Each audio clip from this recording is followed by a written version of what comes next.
नमस्कार दोस्तों, कैसे हैं आप सभी? आशा करता हूँ कि आप स्वस्थ होंगे, सुखी होंगे और प्रसन्न होंगे। श्रीमद् भागवत गीता में आपका स्वागत है। हम यहाँ पे समझने का प्रयास करते हैं कि जो हमारा प्रयास है अपने जीवन को लेके, हमारे बोध का, हमें जानने का और इस सांसारिक जीवन में रहकर आप किसी भी तरीके के भ्रम में, किसी भी तरीके के माया जाल में ना पड़कर ईश्वर की जो कृपा है, ईश्वर को प्राप्त करने का जो रास्ता है वो क्या है और हमें इसी सांसारिक जीवन में रहकर सन्यासी और वैरागी किस प्रकार से बनना है।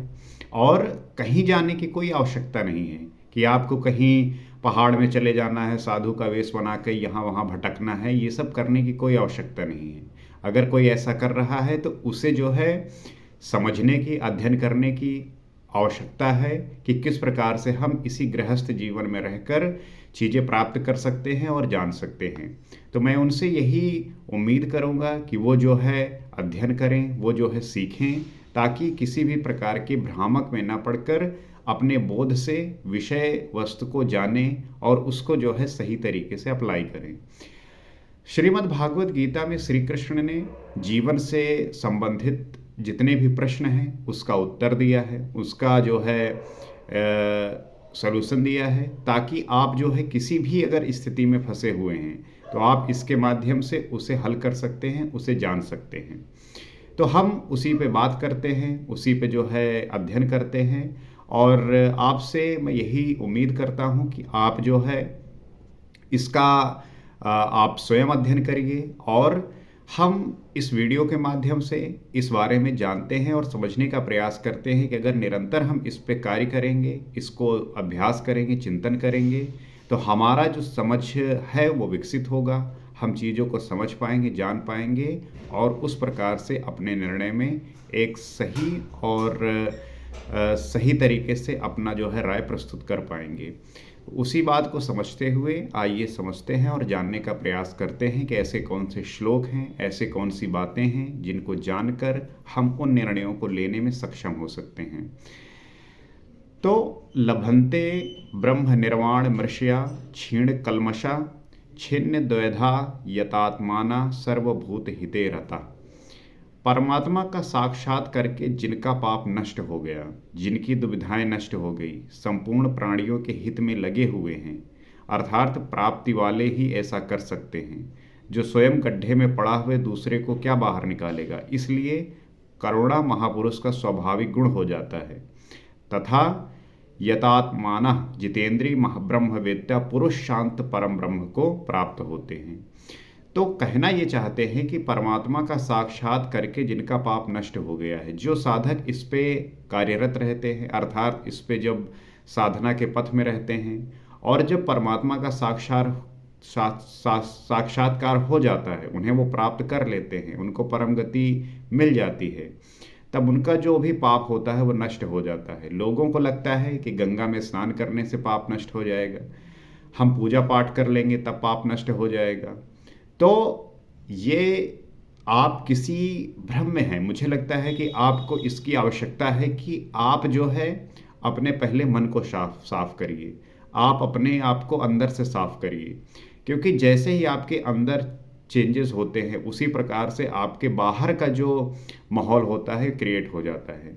जब आपके विचार सकारात्मक होते हैं, पॉजिटिव होते हैं, अच्छे से आप सोच पाते हैं, तब वो आपके कार्य में भी परिलक्षित होता है, वो दिखता है। और जब आप अंदर से बेचैन होते हैं, परेशान होते हैं, आपके अंदर वो क्लियरिटी नहीं होती, तो आपके वो काम में भी नज़र आती है। तो हमें यही समझना है कि जो परमात्मा का जिस व्यक्ति का साक्षात्कार हो जाता है, अर्थात वो इस संसारिक जीवन से मुक्त होकर ईश्वर को जान पाता है, तो उसके जो पाप होते हैं वो नष्ट हो जाते हैं। जिनकी दुविधाएं नष्ट हो जाती हैं, तो जैसे ही वो उनको प्राप्त होता है उसको बात समझ में आ जाती है, उसकी सारे भ्रम, सारी दुविधाएं समाप्त हो जाती हैं और संपूर्ण प्राणियों के फिर वो हित में लग जाता है। उसका जो उद्देश्य है वो सिर्फ इस बात पे फिर निर्भर करता है जीने का कि मुझे जो है लोगों की मदद करना है, लोगों की सेवा करना है। लेकिन संसारी जीवन में मायावी जीवन में तो लोग जो है लूट रहे हैं एक दूसरे को। बस इसी पैतरे में पड़े हुए हैं कि किस प्रकार से हम लोगों को जो है लूट सके, कैसे उनकी जेब से पैसे हम निकाल सके, और अपने स्वार्थ के लिए वो तरह तरह के प्रयोजन करते हैं। इसी वजह से समाज में भ्रामकता फैलती है, एक तरीके से रोग फैल जाता है, एक तरीके से जो विचारों का आदान प्रदान है वो बड़ी दूषित हो जाता है। तो जो ऐसे व्यक्ति होते हैं, अर्थात जिसने परम गति को प्राप्त कर लिया, ईश्वर को जान लिया, तो वही जो होते हैं वही ऐसा कर सकते हैं, अर्थात वही मदद कर सकते हैं, सेवा कर सकते हैं। क्योंकि जो व्यक्ति गड्ढे में पड़ा हुआ है, जो दूसरे को बाहर निकाल नहीं सकता, तो वो कैसे जो है, अब जब अपने आप को ही नहीं निकाल पाएगा, अर्थात खुद ही भ्रष्ट है, तो दूसरे को कैसे बाहर निकालेगा। तो जो व्यक्ति उस अवस्था में पहुंचा होता है वही जो है प्रयास करता है और वही जो है इस पे काम करता है। अन्यथा जो व्यक्ति भोगी है वो कैसे आपको बताएगा कि परमात्मा कैसे प्राप्त होंगे, भजन कैसे होगा, इष्ट चिंतन कैसे होगा, गृहस्थ में रहकर हमें किस प्रकार से आवश्यकता पे जीना है, ना कि भोगी बन के रहना है। भोगी का तो काम क्या है कि इस प्रकृति की वस्तुओं का जितना हो सके भोग करे, और भोग करते करते वो सब बेहोशी में भूल जाता है, बस अपने ही कार्य में इस प्रकार लगा होता है कि उसे लगता है कि जो कुछ है वो भोगने के लिए है और मेरा यही जो है कर्तव्य है। लेकिन उसके कर्तव्य का बोध कौन कराएगा।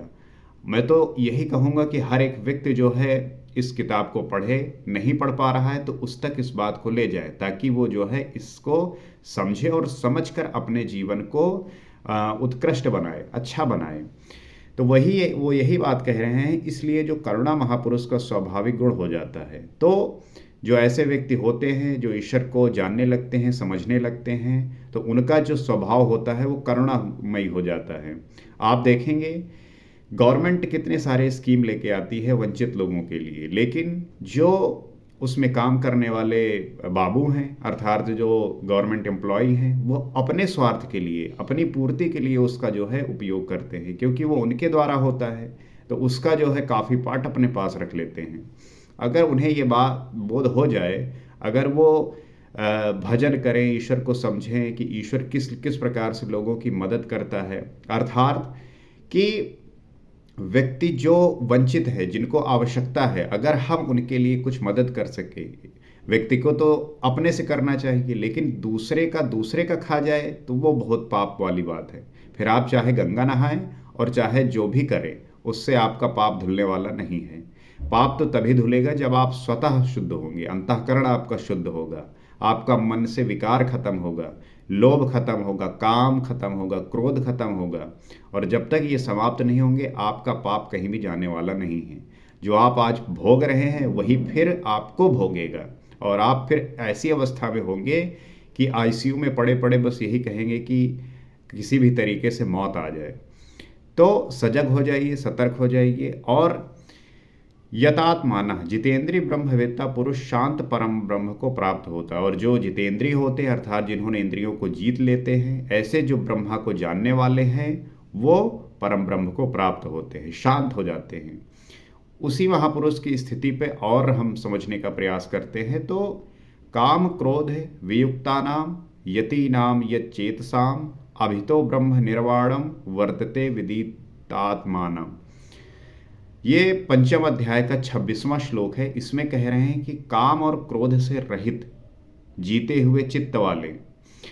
ये हमने कई बार डिस्कस किया है कि जिस व्यक्ति ने काम और क्रोध को जीत लिया, अर्थात उससे रहित हो गया, न उसका काम, न काम में जो है लिप्त है, न क्रोध से उससे होता है, और जिसने अपने चित्त को जीत लिया, अपने मन को जीत लिया, और परमात्मा का साक्षात्कार किए हुए ज्ञानी पुरुषों के लिए सब और शांत परम ब्रह्म ही प्राप्त है।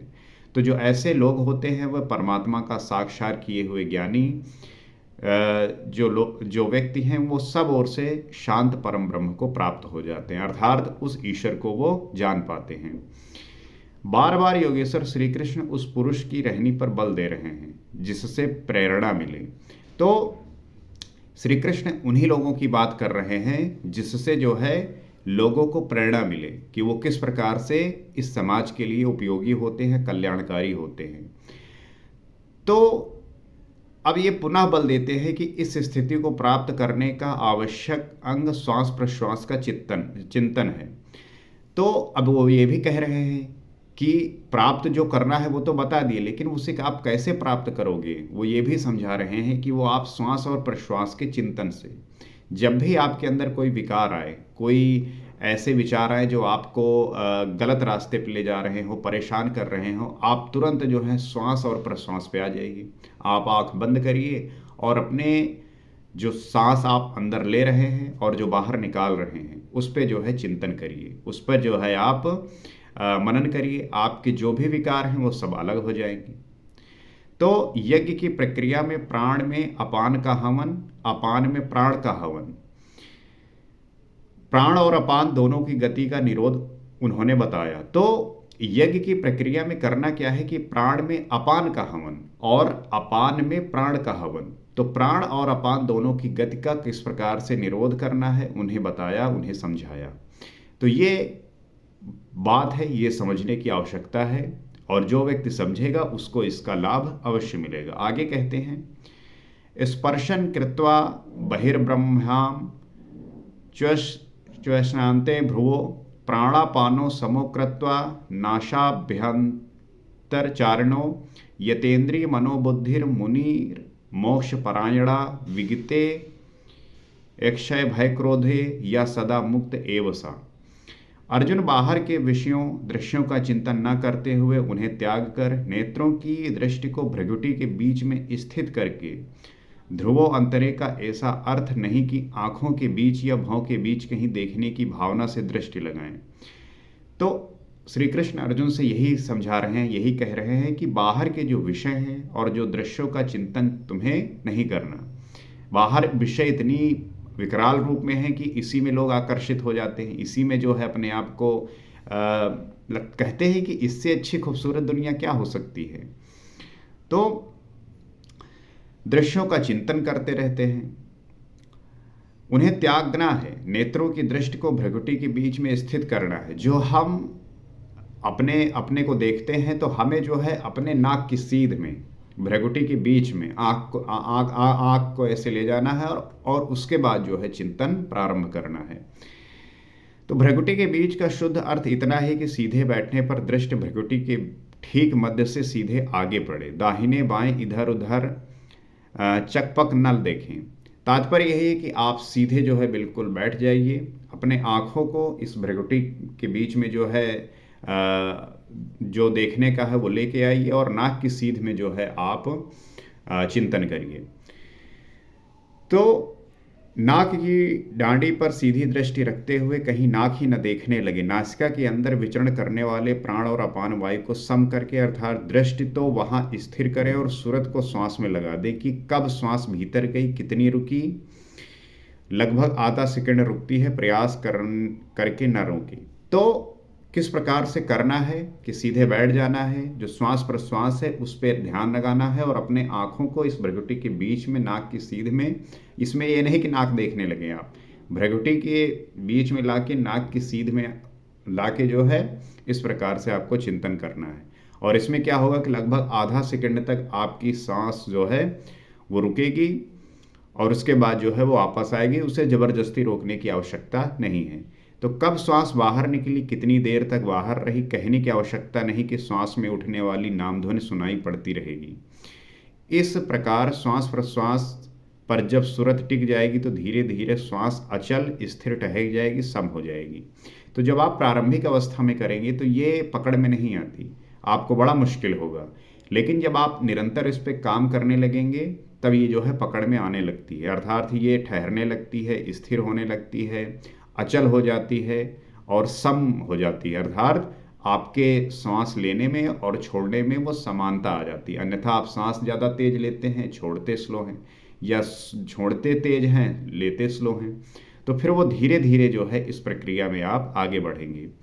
ना भीतर से संकल्प उठेंगे और ना बाह्य संकल्प अंदर टकराव कर पाएंगे। तो जब ऐसा आप ध्यान करने लगेंगे तो जो भीतर के संकल्प होते हैं वो ना बाहर उठेंगे और ना ही बाह्य जो संकल्प है वो अंदर को जाएंगे।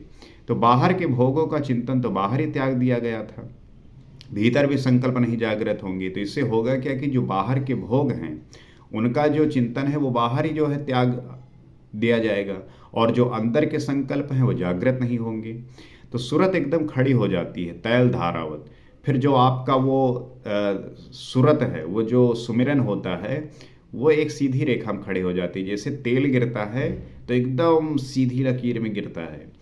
तेल की धारा पानी की तरह टप टप नहीं गिरती, जब तक गिरेगी धारा ही गिरेगी। तो वो एकदम सीधी रेखा में तेल का जो है धारा गिरता है, उसमें जो है पानी की तरह टप टप नहीं गिरता। तो इस प्रकार प्राण और अपान की गति एकदम सम स्थिर करके इंद्रियों, मन और बुद्धि को जिसने जीत लिया है, तो इस प्रकार जब आप करेंगे तो जो प्राण और अपान की गति है वो एकदम सम हो जाएगी, स्थिर हो जाएगी।